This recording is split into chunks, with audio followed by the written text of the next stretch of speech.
Oh, I'm so excited. I'm so excited to see so many familiar names, as well as so many that I haven't met before. So, and I think you and Kaira Jewel will say the same. Really thrilled. There's over 70 people that have registered, and we feel that it's likely to grow. And also we have, as Laura mentioned, people from 10 countries. So we're here for something really very important, and the three of us are going to talk to that in a moment.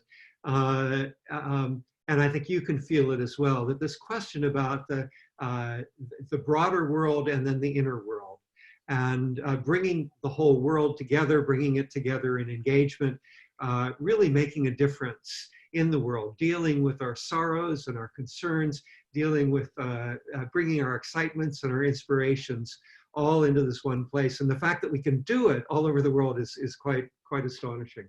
So I would like to start before Hugh and Kaira introduce themselves, and then I'll introduce something about myself as well. I'd like to start with just grounding us for a minute or two in a meditative frame. So if you would, it's wonderful if you close your eyes, but in any case, if you would bring your attention inside yourself. And whatever your practice is, I'd like to bring you particularly into your body, of just now letting go of your excitements or your anxieties or concerns, and feeling this wondrous experience of being in a body, and the momentary changes, the momentary news that the body brings us, just each moment, fresh, new. And approach each of those experiences as you do in your practice, welcoming them, being curious, letting them go, accepting them, bringing the quality of patience and equanimity to each changing moment, kindness, comfort, and love, whether it's to sensations in the whole body or sensations just in the breath. However you come to meet yourself inside. And then as we come out into the group in just a moment, it's wonderful to recognize that, of course, conversations that have political and social themes can trigger us and bother us at times, or overly excite us. And what is wonderful is to bring to the flavor that each person is sharing, rather than our reactivity, to bring this quality that we bring to our meditative experience, bringing this quality of acceptance, of patience, of kindness, of openness, of wanting to listen to other people as much as we're open to listening to ourselves. So with that frame, feeling that frame inside of ourselves, let's come back to meet each other. And the first person that I want to introduce you to, the first person that I met and just went, wow, this is, maybe we can do something together, is Hugh Byrne. So Hugh, and we'll introduce Kaira Jewel Lingo in just a moment. Hugh?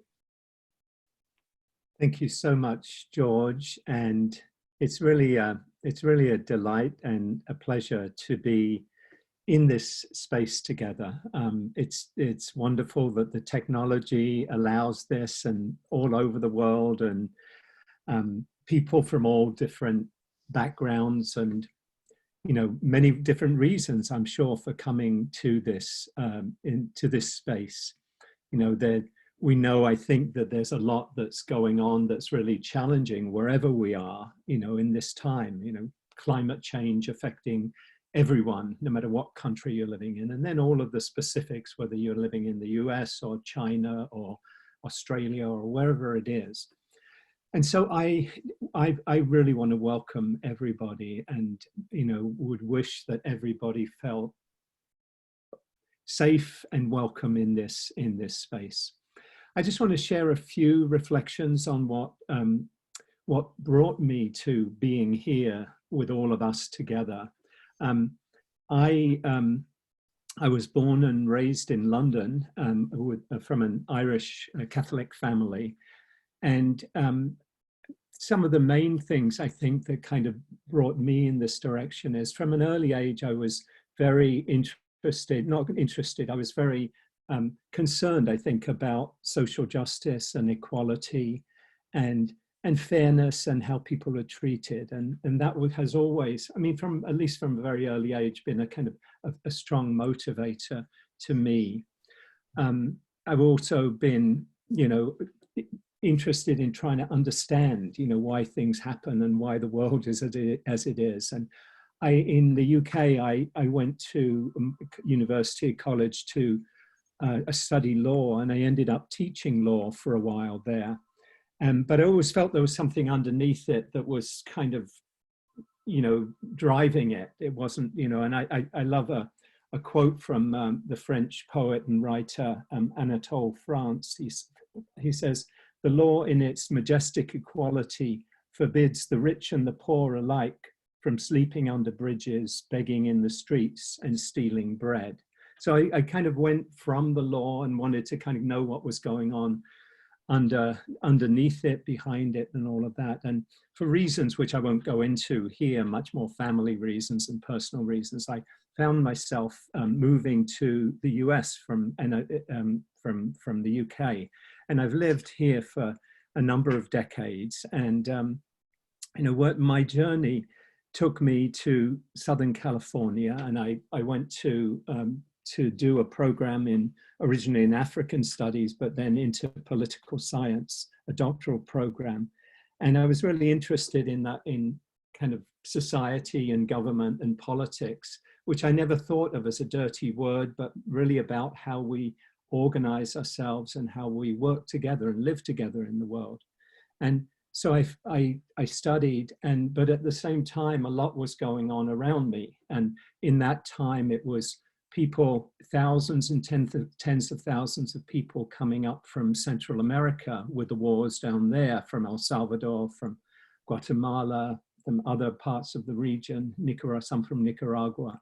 And for the next 12 years, I found myself really, I worked as a full-time organizer and as an activist, first in Los Angeles and then moving to where I am now, to the Washington, DC area. And for about 20 years, I've worked, 20 more or more, I worked in the area of social justice, social change, human rights, trying, focus particularly on Central America and Latin America and US policy in that period, but also interested in what was going on in the US and what was going on in the world generally.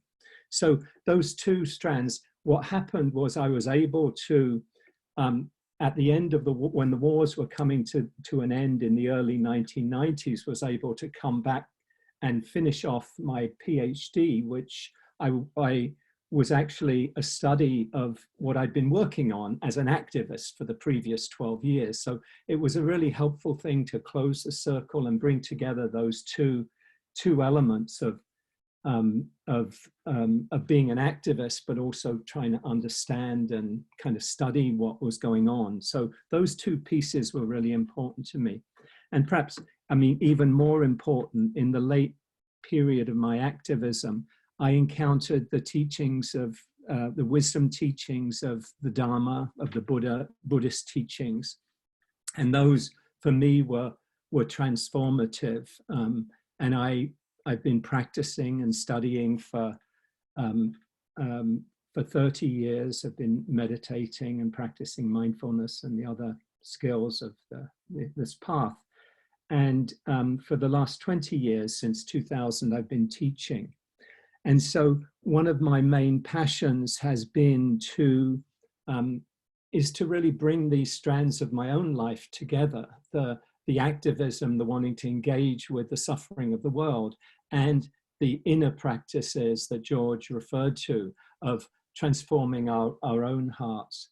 Because one of the things I came to see, and I'll probably talk about this later, is how when I was an activist, I was very caught up in, us and them and right and wrong, and, in some ways kind of clinging to outcomes. And I saw the way that the teachings, the wisdom teachings of Buddhism and other traditions could help us transform our own hearts. I came to see that it's not enough to change the world. We have to change ourselves. We have to change our own hearts. Otherwise, as the great philosophers, the Who, the rock band, say, meet the new boss, same as the old boss. We just keep repeating, we just replace who's in charge, but we don't change things on a fundamental level. And the teachings for me of the Dharma, of the Buddhist teachings and other wise teachings help us to kind of transform ourselves while we're engaging in the world. I love the line from the Bodhisattva Leonard Cohen, who says, the heart has got to open in a fundamental way. And I think that that's really what's the essence of what these practices and skills and that we're bringing together in this program can help us in terms of engaging in the world, that we can transform our own hearts while we're engaging, while we're trying to, really explore that relationship between the inner and the outer. So just to finishing up a little bit more the logistics of it, I first organized programs like this in 2016 when coming up to the election, and we called those at the time mindful politics. And we had a series of monthly meetings, and Court Lane was part of that here in DC. And then after the elections, as we moved into this new era that we're in the United States and the world, Kaira Jewel and I organized a year-long program we called the Year of Engaged Dharma, which it was wonderful. It was a wonderful opportunity to kind of deepen into these practices and for me to work together with Kaira Jewel and get to know her much better. And then in about 6 months ago, as I was looking at 2020, I thought we needed something like that again. And so we're organizing in the DC area a kind of not virtual, but in-person group, which call it the same name, Mindful Engagement 2020. And we've had about 6 monthly meetings here. And so when I first got to know George from meeting together last summer, and we've talked since then, we kind of like, oh, and I think you, George, kind of said, oh, we could do this on a worldwide level, I thought, oh, that's great. And then I thought, well, we don't want to have, this be two older white guys, we need diversity, and we want to really make this, an inclusive space. And the person that really came to mind as, that felt could bring an extraordinary heart to it was Kaira Jewel. And since then we've been exploring this together of doing this program. And so here we are. And that's kind of a little bit of how I came in and a little bit of how we got started together. And as I said at the beginning, I'm just overjoyed that we're doing this now, because I can't think of anything better to be doing or a more important time to be doing it. So thank you. Beautiful. Thank you, Hugh. Thank you. Oh, beautiful. Kaira Jewel. Yeah. Thank you. Well, I really just want to begin by thanking all of us for being here, for choosing to be here with all the many other things we could be doing. Just grateful for all 27 of us on this call together. Gosh, where I want to begin is just to tell you that I feel like I was sort of born into a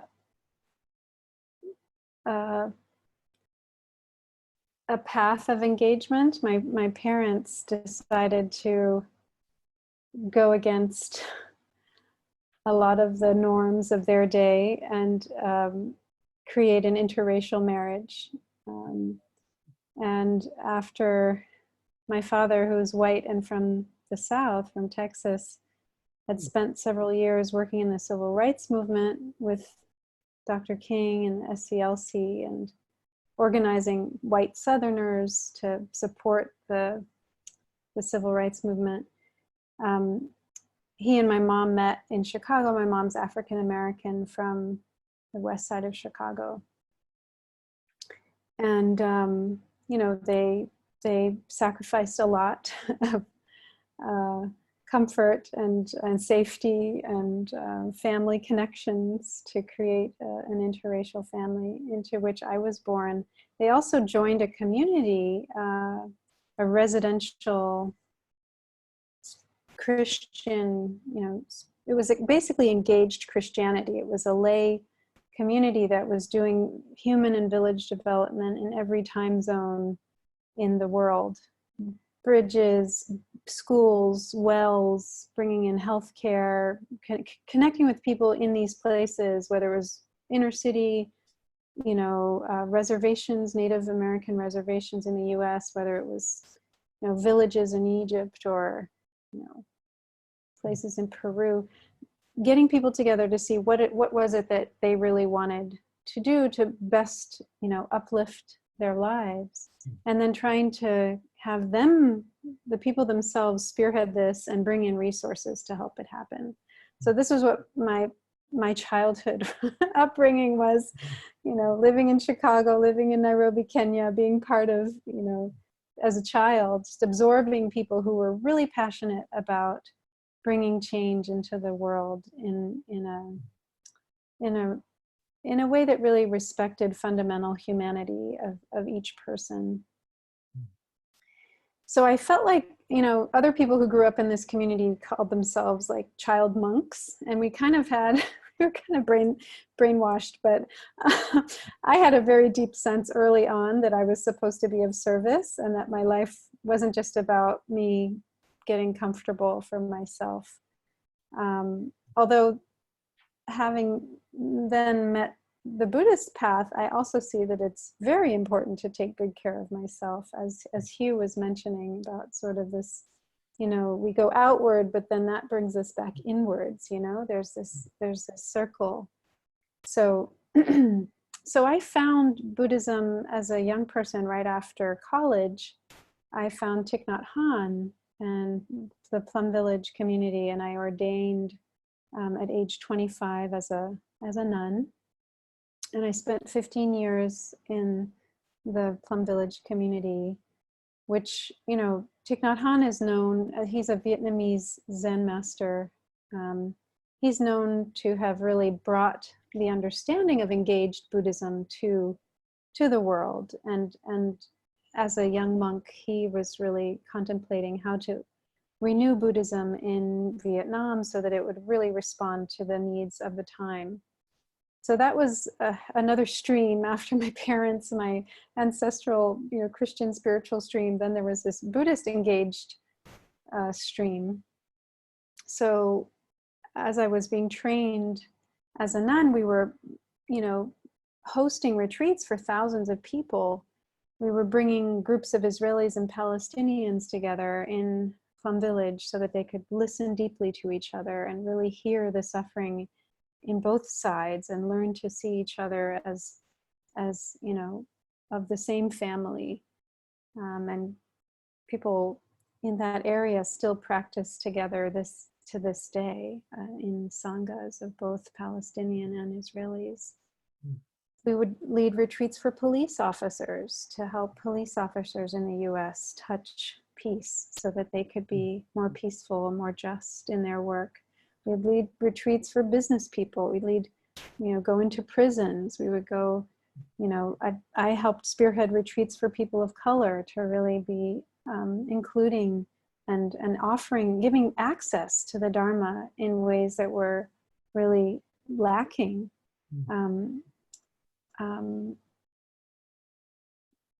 Retreats, you know, the Plum Village tradition really incorporates families and young people. So we would have family retreats. I would take care of the children, sharing mindfulness with the children, or do teen retreats where we'd take, you know, a bunch of teenagers for several weeks and really connect with them, with the practice. So it was really about bringing this into the world and figuring out ways that meditation, mindfulness, presence could really be applied and be, adapted for all these different groups of people in their daily lives, meeting the needs of, the realities of our world. So not just, my own personal situation of me in my sort of small world, but like, what are the trajectories that are coming at us in our society? Climate change, racism,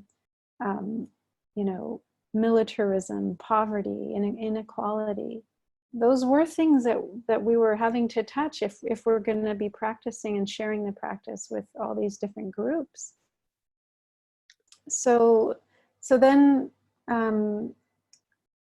deciding to move out of the monastic life in my late 30s and to return to lay life. And now I teach full-time as a lay teacher, mindfulness, secular mindfulness, and also the Buddha Dharma.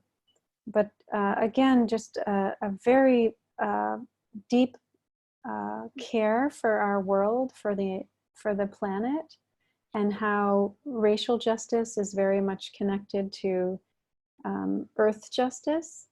And so a lot of my work now teaching is around how those two things can support each other and be expressed dharmically.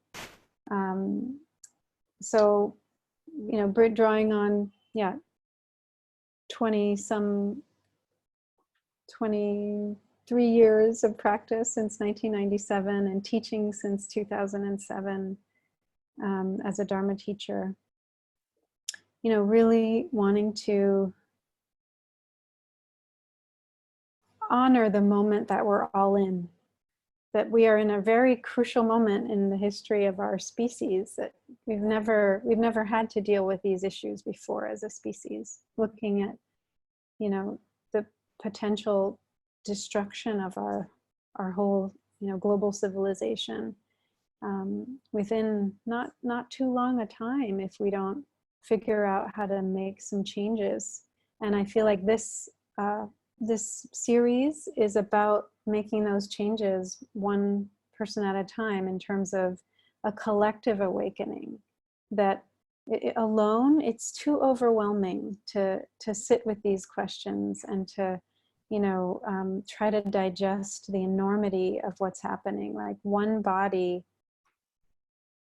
which is mostly interacting, if you're like me, which is mostly interacting with the internet or with a digital device to get news, to get information, right?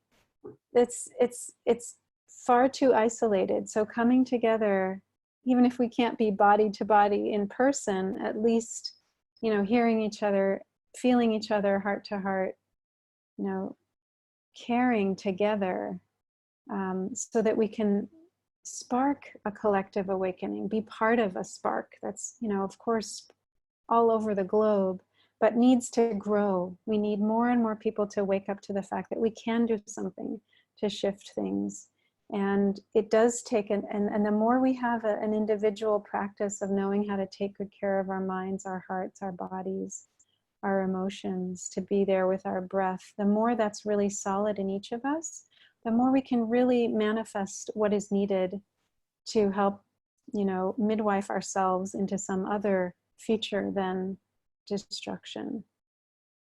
So I'm deeply honored to be able to be part of this. I'm so grateful for Hugh and George inviting me to join you. I'm really looking forward to learning from both of you, and also really deeply appreciative of Laura and Kathleen, who are supporting us and keeping us, focused on what we need to do. And I'm most grateful to all of you who are joining us in this, for your care and for your commitment.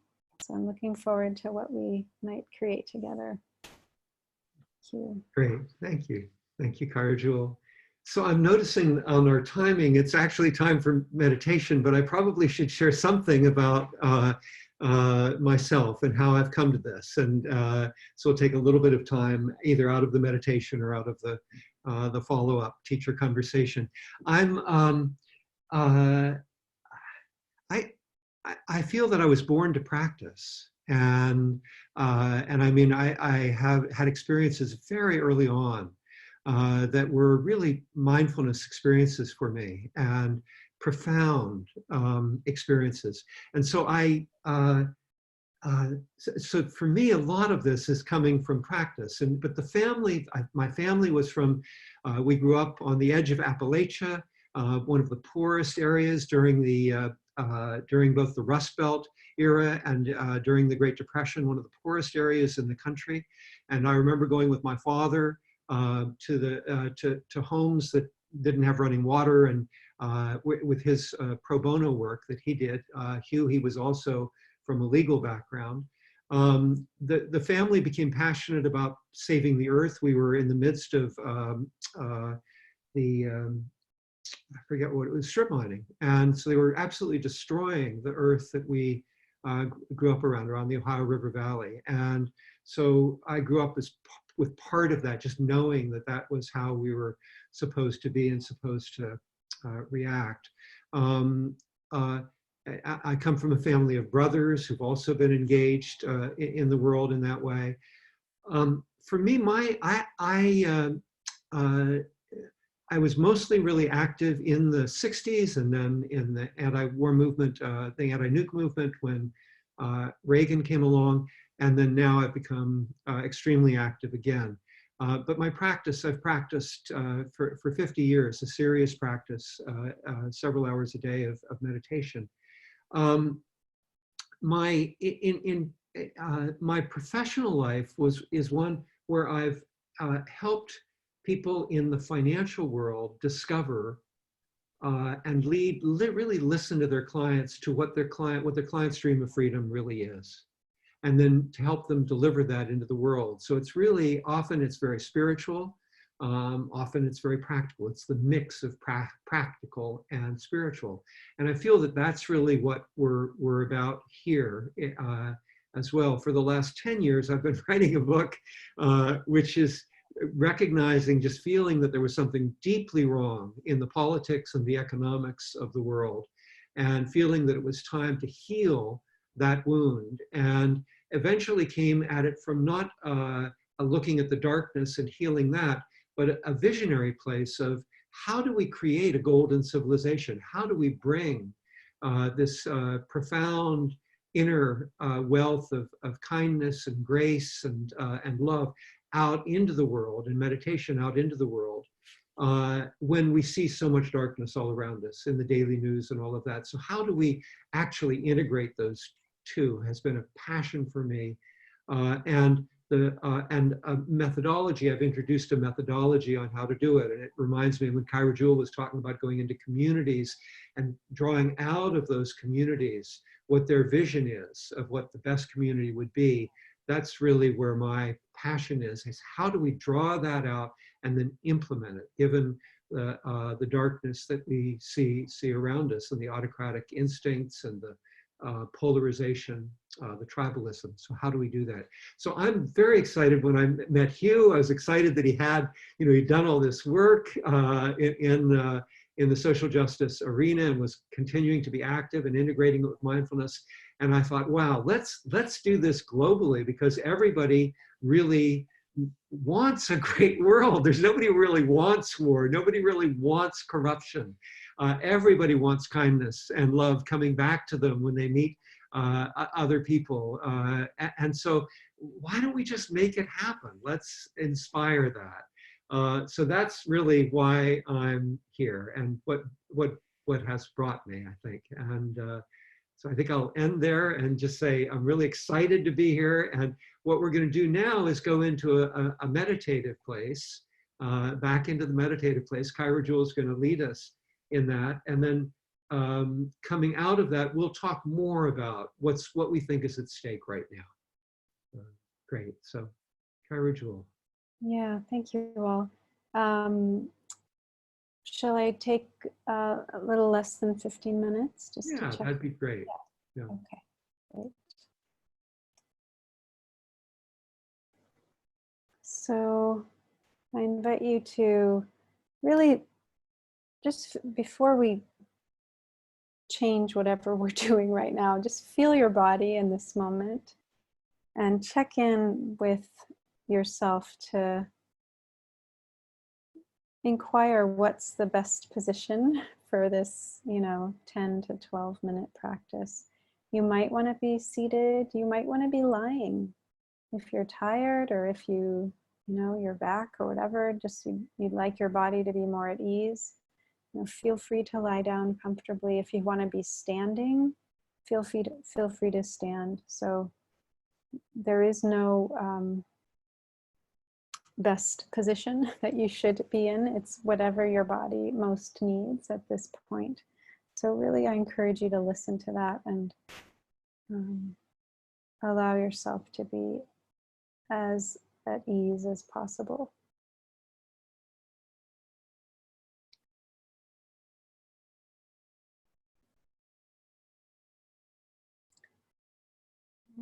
I'm in darkness, but that's okay because you don't have to see me. I just lost power.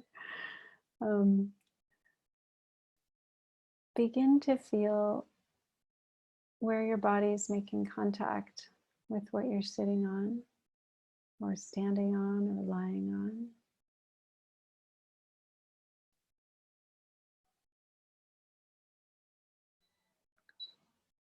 And notice the pressure, notice maybe the difference in temperature in these places where you're making contact.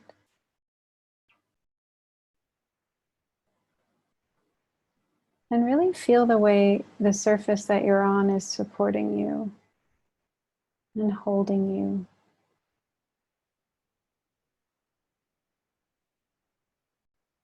Allowing yourself to give your weight to this support, which ultimately is the earth. So you're resting on the earth. We're all resting on the same earth.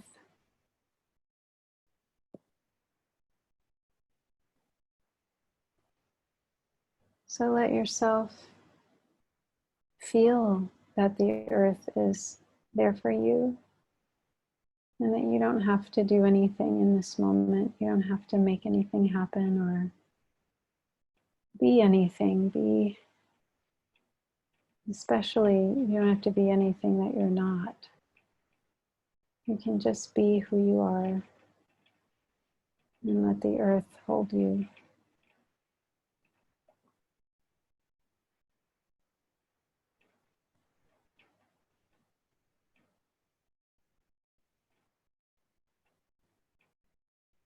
You might like to take a few deep breaths.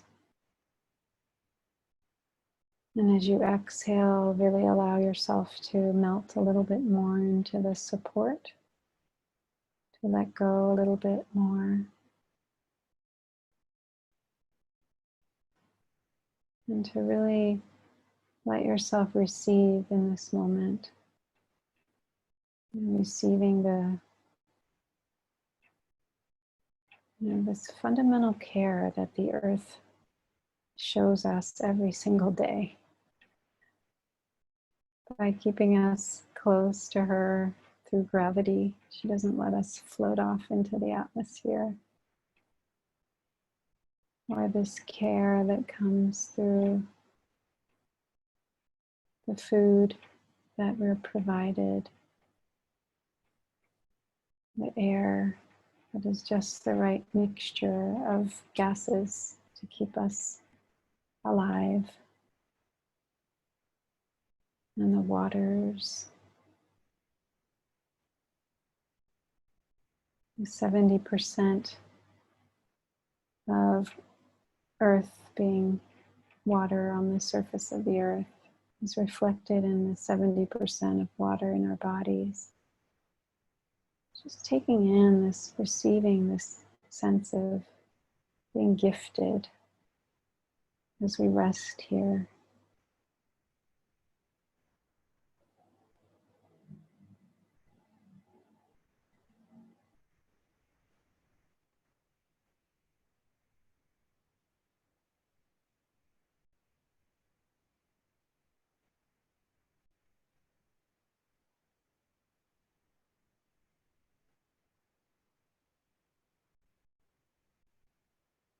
And if there are any places of tension in your body that you're aware of, letting those places especially rest and feel the support of the earth.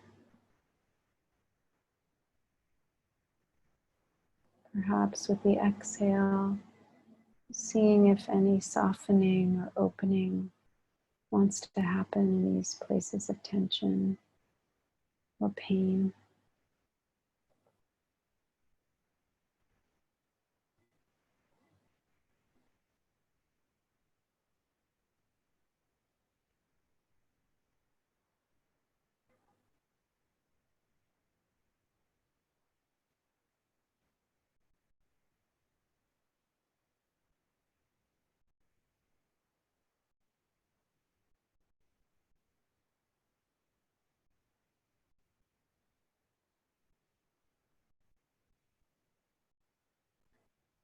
Taking time to listen to our own bodies, to our own hearts and minds. Show up for ourselves as fully as we can to receive what our own body's wisdom wants to communicate.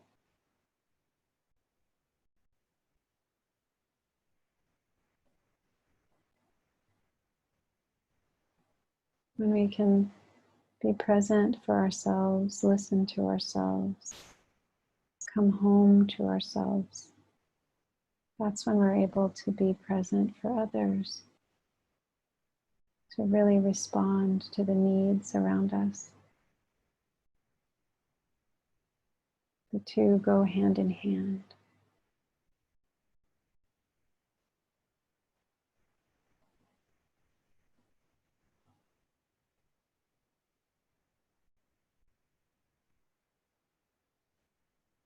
Taking good care of ourselves is taking good care of others, of our community, and also taking good care of our communities, of others, is taking good care of ourselves as well.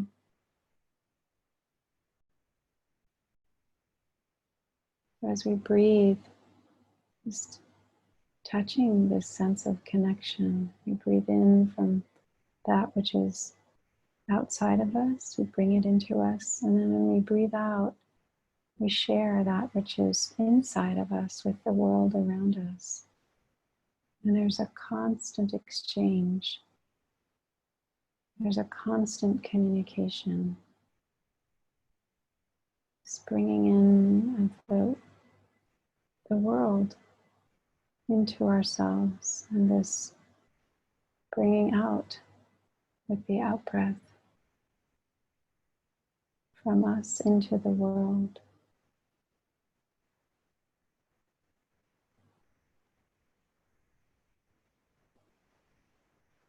The earth sustains us, supports us, but we also sustain and support the earth.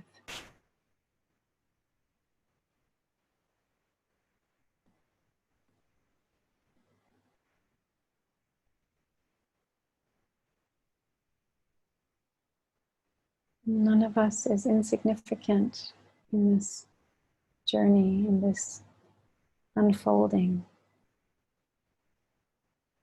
So as we sit here, just really appreciating what each of us has to offer, the strength, the wisdom, the creativity, the fierceness, the gentleness, the commitment, the curiosity, the resistance, the humility, whatever it is our gift, our many gifts. We each belong here,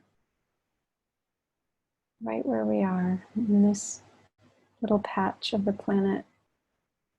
And we each have something really precious to offer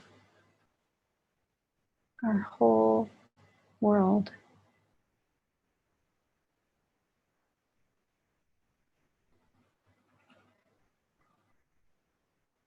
We each came here for a reason.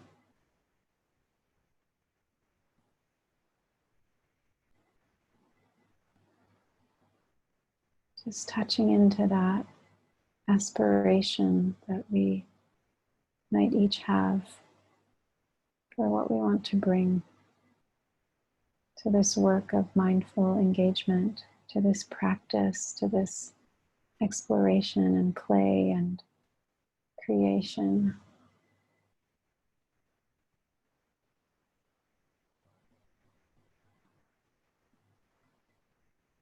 What is your heart offering? And it may be something that we'll all be discovering together. We may not know exactly right now, but as we sit here touching into this sense of freshness, of openness, curiosity, willingness to engage, to find wherever it is that we can bring our gifts.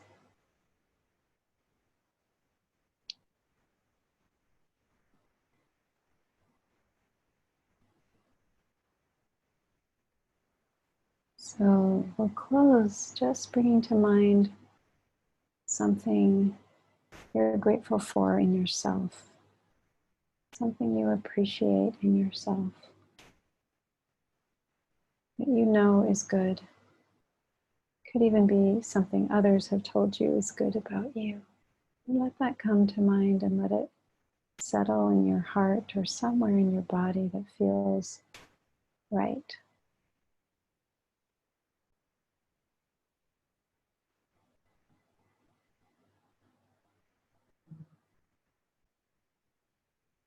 And as you're ready, gently bring our awareness back into the common space together. And open your eyes if they were closed, or make any kind of stretch that feels good.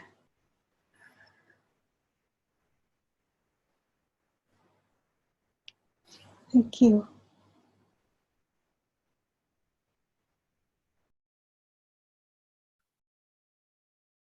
Thank you, Kaira Jewel. I have my, yeah, I'm not on mute. I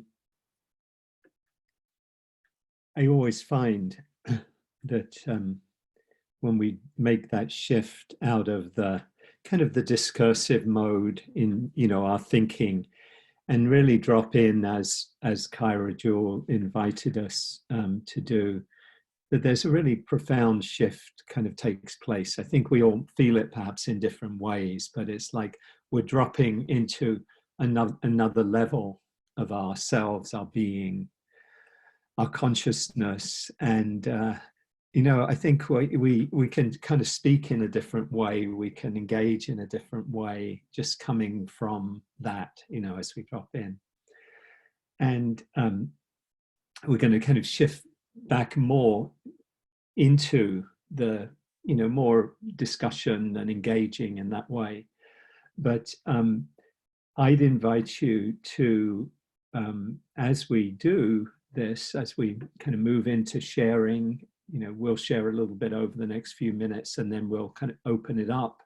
We'll do sharing in small groups and then come back to the full group. It's a really powerful opportunity to really stay connected as we, you know, as we continue in this mode, if, you know, if you're speaking or if you're listening.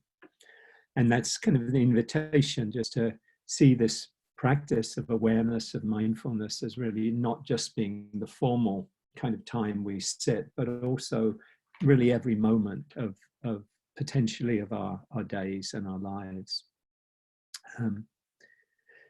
So there's so many different places I feel I could go and we could go right now. I think one thing I want to share to kind of begin this next small portion of our time is I'll begin. I often begin a meditation or a period, you know, of sitting or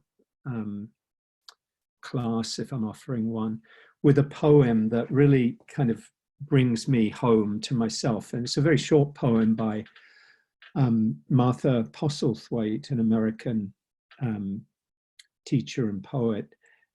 It's called Clearing, and she says, "Do not try to save the whole world or do anything grandiose. Instead, create a clearing in the dense forest of your life and wait there patiently until the song that is yours alone to sing falls into your open, cupped hands and you recognize and greet it. Only then will you know how to give yourself to this world so worthy of rescue. Only then will you know how to give yourself to this world so worthy of rescue." One of the things I like about that short poem is it's kind of an invitation to step out of kind of the mode of saving the world, thinking there's a world and us here and we've got to do it, of kind of that tense activity, the kind of doing mode, and just to step into the clearing, into a space where, like as we did in the meditation, we just invite ourselves to open to what's present here and now, with kindness, with care, with love. And out of that being present, out of that, you know, clearing in the dense forest of our lives, out of that can come clear seeing, can come wisdom. And, you know, in the insight tradition, Vipassana tradition of the Buddhist teachings, that's really the way in which mindfulness can lead to clear seeing, can lead to wisdom. It's the willingness to be with things just as they are, and then what can come is seeing where we're holding on, seeing where we're resisting, seeing where we're creating suffering in ourselves and in the world. And then from that, as we kind of drop in and any wisdom comes out, then we go back into the world with perhaps more compassion, perhaps more insight, with a different energy than we came out of, and that kind of transformation that can take place. And as I share that poem, what I want to share is a kind of reflection. I've been doing a number of, you know, I've been teaching a fair amount in recent times on, you know, retreats and classes on this theme of mindful engagement, or engaged Dharma. And I think one of the kind of the key kind of insights coming out for me is something I already know, but it just kind of gets reinforced, is when we go into the world, and just kind of to say for a moment that we're in a time, as we've said, where there's a sense of urgency, you know, the urgency around the climate change, urgency here in the United States. There's a feeling that many of us have, and I don't think it's hyperbole, that the very foundations of the system of government we've been living in for 243 years here is very much in a very unstable period, that the democracy and the rule of law are very much under threat in this time. That's certainly how I, in my understanding, feel. And that raises concern. It raises a sense of do something, a sense of urgency. And Dr. Martin Luther King spoke of the fierce urgency of now.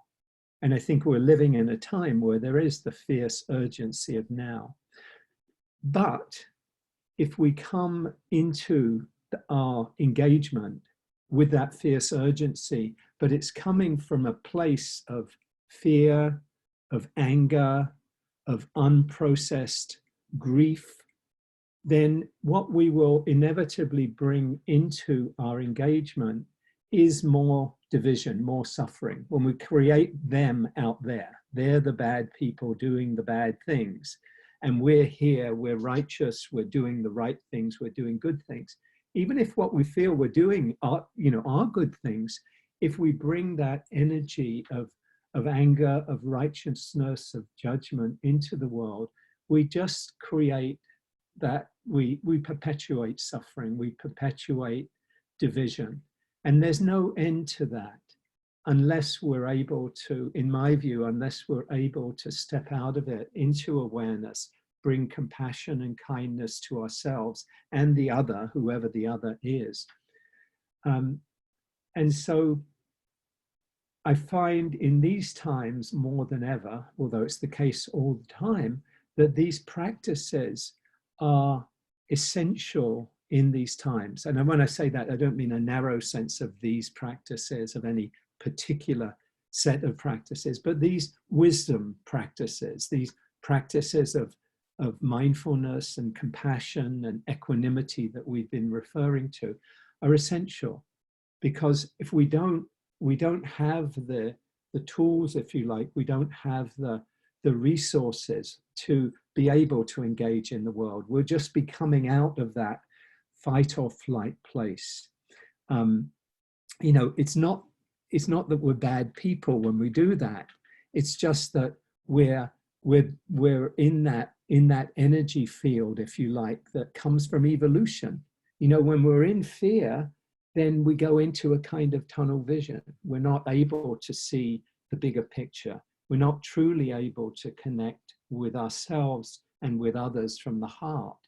And so, though going into that mode is good if you want to run away from a rabid dog or whatever it is. We need that way of kind of that the way that our nervous system responds. But if we don't have a way of coming back to calm, to ease, to balance, to equanimity, we bring that energy into our lives, into our families, into our communities, into our engagement. And so having that opportunity of taking the opportunity to create the space to be able to say in a really authentic and real way, what am I aware of right now? What am I noticing? Can I say yes to this moment? Can I say yes to this emotion rather than, pushing it away or acting it out? I'm finished with this. There's a wonderful saying from the great psychologist Carl Jung, who said, "What is not brought into consciousness comes to us as fate. What is not brought into consciousness comes to us as fate." That if we're not able to bring something, a strong emotion into awareness, it will inevitably get acted out, or it will inevitably get suppressed, and it will lead to suffering, personal suffering in the world. So a lot of what we'll be doing together, I think, will be bringing things into consciousness. If something can be brought into consciousness, it can be transformed, it can be transmuted, it can be, we can see that it's impersonal if we let it go. And then we're not acting out from that place of fear or anger or other unprocessed emotions. And I just want to say, no, I won't say anything more. I'll pause there and pass it on, just looking at the time. So I think who was Kaira Jewel? We're going to George. Okay. George, if you'd like to pass it on to you, pass on the talking stick for a while. Thank you, Hugh. I'm not going to talk long. I could have sat with Kaira Jewel's meditation all day. Just so much wisdom and so much a feeling of inside coming out and outside coming in. I love the combination of fierceness and gentleness and humility, and so much wealth in that. And likewise, Hugh's talk I could have listened to all day. So I feel very much in wonder, because this is really my first experience of Kaira Jewel and Hugh as teachers. So beautiful, beautiful. And I don't want to add too much because I want to keep going with where we're going, which is we're going to be going into an opportunity for you all to share with each other, and then to bring questions or comments out into the group. I think the only thing that I would add, when I started the Golden Civilization conversation movement, I mean, my large kind of social action right now is to help communities to vision what would be a golden civilization. Sometimes I think of it as Maitreya, or as the fourth turning, the Great Awakening. But when I started that work, and we started with a number of trainers in the life planning community, which is the work that I did with in the financial world. One of my trainers, some of you might know him, Ed Jacobson, said, George, you have to start this always with the inner work. Kaira Jewel, he was also, had been, Thich Nhat Hanh had been his main teacher. So that he was well grounded in that school. When I think of if we are to make something extraordinary happen in the world, I mean, Hugh was talking in the clearing of coming down to our local, just our momentary experience and where we are, and seeing what is there to make the difference. But I think it's quite wonderful coming together from 10 different countries, and no doubt we'll have more countries come in as we go through this year of sharing. That we also think that it's time to make the world the place we want it to be. Nobody wants corruption. Nobody wants war. It's time to make it. Nobody wants to exclude people and be mean to people. We really want kindness. And when I say nobody, it's virtually nobody, right? I mean, so it's time to make it happen, and we can make it happen. And that's one of the beauties of us coming together. The Buddha's main teaching about that was the Eightfold Path. And in the Eightfold Path, it's really roughly divided in half, and half of it is about the inner work, the meditation that Kaira Jewel led us through. And half of it is about being out there. And what do we do in our engagement with the world? The piece that I would add to what the Buddha had to speak about, we'll talk later in this community series of talks about the Eightfold Path and about right livelihood and right action. The piece that I think that he would add to that now, coming out of a highly institutionalized world, is speaking truth to power. And that's one of the things that we recognize that we do as we are engaged in the world. That we want to be kind to each other and gracious, and have humility, and listen really well. And where the power is inordinately different, it's very important for us to speak truth. And the Buddha talked about that as well, about being truthful and being honest. And so I'm very excited with what we might do as a community. And I know that a lot of what we're going to do is just coming back to the clearing that Hugh was talking about, to the personal engagement that each of us has individually in the world. And that's in many ways the most important thing. We come back and we're individual seeds of transformation. But there's also something special about coming together as a group. Who are we as a group? And I just want to raise these questions as we begin to move toward the discussion. Why are you here? Why have you joined this conversation? What would you like to see happen? Where do you want to go personally?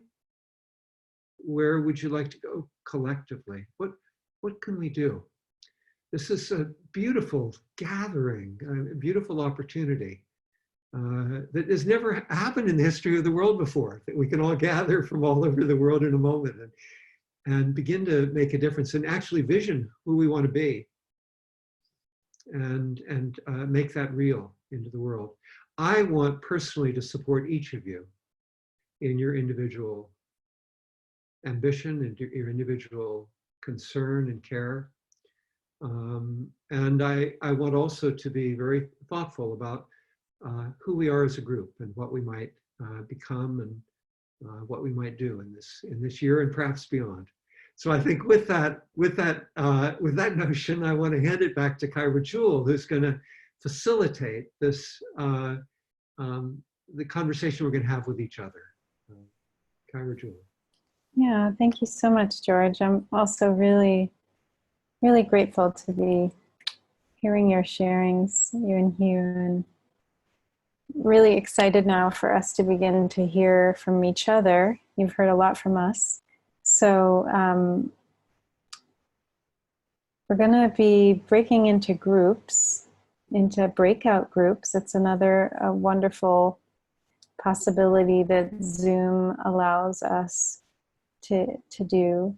So before we get into groups, I just want to give a few practices, things to keep in mind as a framework for our time in any discussion, whether it's in the small groups or when we're back in the larger groups, that we want to, we've been talking a lot about listening. We want to stay close to ourselves in these discussions and stay listening to ourselves as we also really open up and listen to each other. So, it's helpful to stay grounded in your body as you listen to others so that you're aware of what's happening in you as you listen. And, we can practice to listen from our hearts, to really offer a full presence to receive what the other is saying versus listening and be planning what we're going to say when it's our turn, for instance, or listening and thinking, oh, I agree or I disagree, or, kind of all this quite foreground commentary. It's normal that some things are going to arise in our mind as we listen, but the invitation is to be as present as we can, to really just hear what the other person is saying without a whole lot of noise on the inside, but to really just let ourselves be quiet and receive, because it's a really profound gift to offer others, is deep listening. And then when we share, others will offer it to us, and it can be very healing. So we'll speak from our hearts, also speaking our truth, speaking our what's real and alive for us in our practice. We'll listen from our hearts, and we'll keep what's shared, between us, so it's not shared beyond our group, in order to create a container of respect and safety.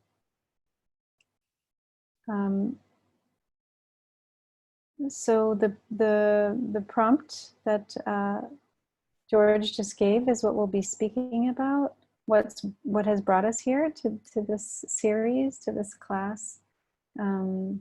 We'll be in groups of 4, so we'll have 2 minutes per person to share. So if someone could keep time in your group. And so again, just what brought you here, but also if you want to address a little bit larger, what brought you to care? What's your intention? What's your deep, aspiration for engagement, for mindfulness, for practice, for this combination of mindful engagement? So we also want to offer the opportunity for 2 groups that correspond to identities that aren't often given space or acknowledged. And one is for people of color. So if there are people of color in this call, you are welcome to join a group that will be group number 1. You would just need to send a private message in the chat to Laura, and she will add you to group 1. The second group is for those who identify as LGBTQIA, so those in the who identify as any of those identities. You can send a private message to Laura and ask to be added to group 2. So as a way to support each other and have solidarity, community as we go into these explorations, if you wish. It's just on offer if you wish. You're welcome to join any random group as well. So the prompt was just, thank you, Kathleen, typed into the chat. You can reflect on that. So what will happen is a bubble will come up on your screen that will say, do you accept to join the breakout group? So click accept if you wish, and then you'll be put into a group with 3 other people or so. You're also welcome to journal if you don't wish to be in a group. You could, get a piece of paper or type on your computer and just reflect for yourself if that feels what you need in this moment. So take good care of yourself. Yeah, so Laura will invite us now all into breakout groups. So you'll have 2 minutes each to share, and then for 4 people, that's 8 minutes, and you'll have the last 2 minutes to have an open sharing. Anyone who wants to share, you can take turns to reflect on what you heard, what came up for you, and then you'll get a message saying after 10 minutes that breakout groups are closing, and you can click the button to come back to the larger group. So I hope your discussions are fruitful. Thank you. Oh gosh, I'm sure everybody was as touched as I was by the themes that came out of the meeting. I wish we could have had longer in a way, but we do have longer now to share a bit more. And I think just one thing I want to say coming out of our work was one person shared wishing in some way that he had more daily practice. And so I think one thing that you and Kaira and I will really want to encourage everybody is to pick up that trail of and that habit of daily practice. It will help tremendously. I've written a book about it. You can go look for that book, but there are many apps and all different kinds of ways that you can find to encourage. We'll certainly encourage you and not shame you if you don't find your way there.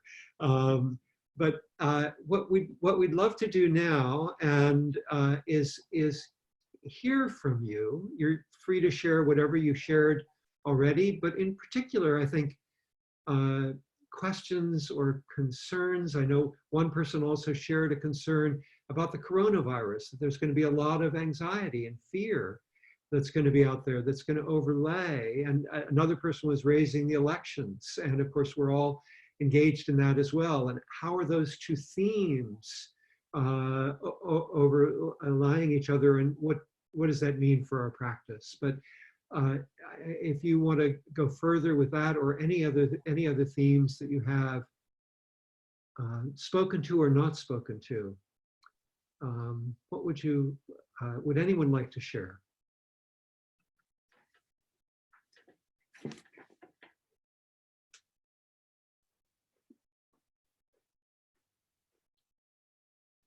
And if not, I'm going to go ask Kathleen to go at some of the questions that came in the beginning, and also anything that has come through chat. So anybody want to share?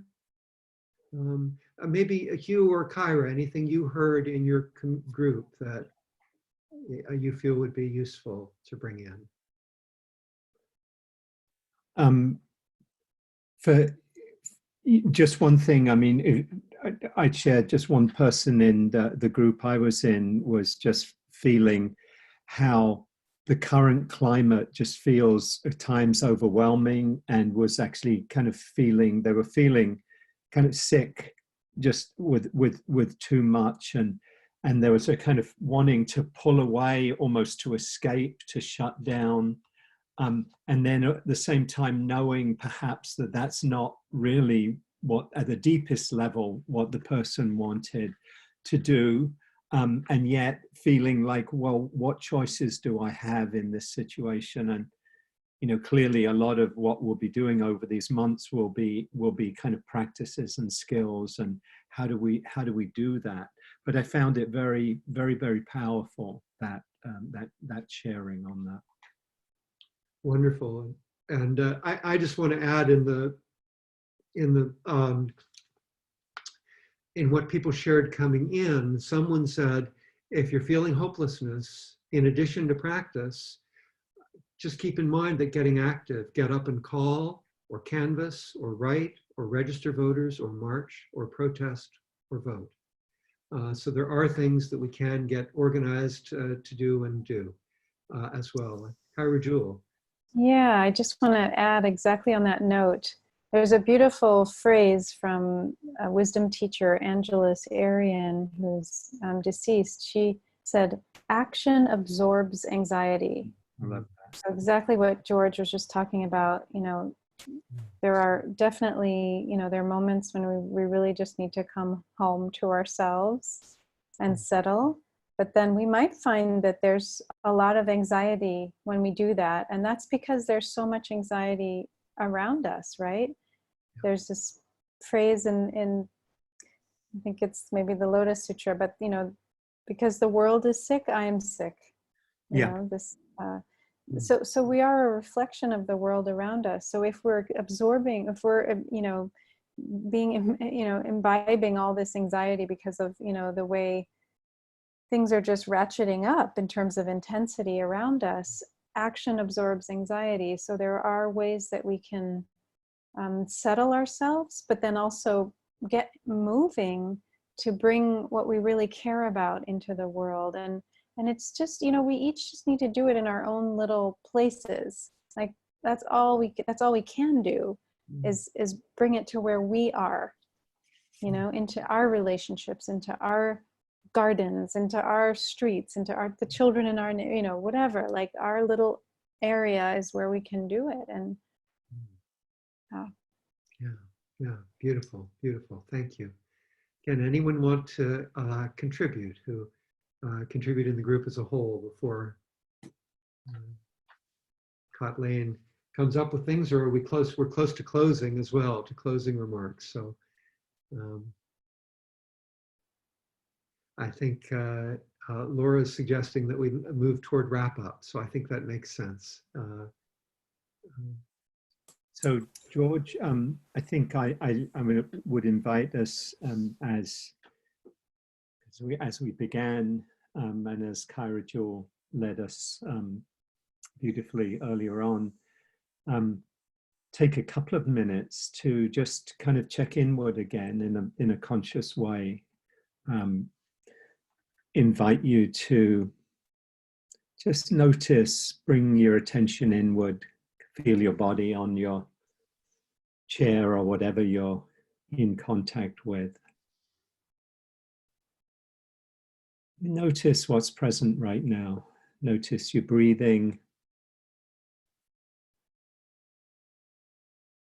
Just be aware of the sensations that are here right now. See if you can make space for whatever is here.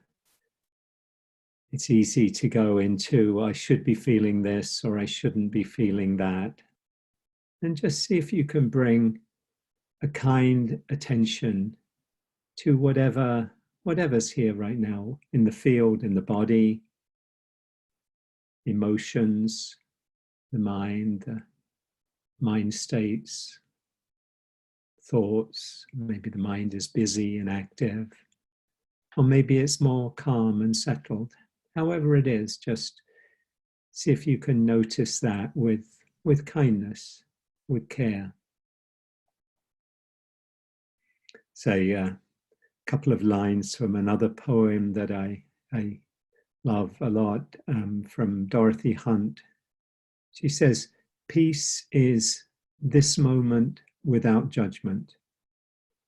This moment in the heart space where everything that is welcome.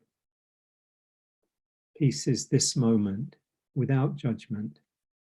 This moment in the heart space where everything that is welcome." So as we move towards concluding our time together, I'd invite you to maybe just a brief reflection on what you've experienced, taken in, kind of absorbed from the sharing in the group and in the larger group. perhaps reflect on, is there one thing that you can do, maybe in the coming week or maybe in the period between this session and the next one, that would be your grain of sand, your small thing that you bring? It could be something inner, like, pausing or meditating for 10 or 15 minutes a day or whatever length of time works, or just finding a way to pause in the midst of your life, or to bring compassion to yourself or kindness to others. Whatever it is for you, it could be inner, it could be outer, it could be something that is more focused on engagement in the world. Is there a way that you can do something? Things that were mentioned, of getting out and registering voters, or sending a message to your representative, whatever that form that might take, or the many, many, many other ways that we can engage, and to do that from our hearts, not so much from a fear or anger or base, but from what's present here and now.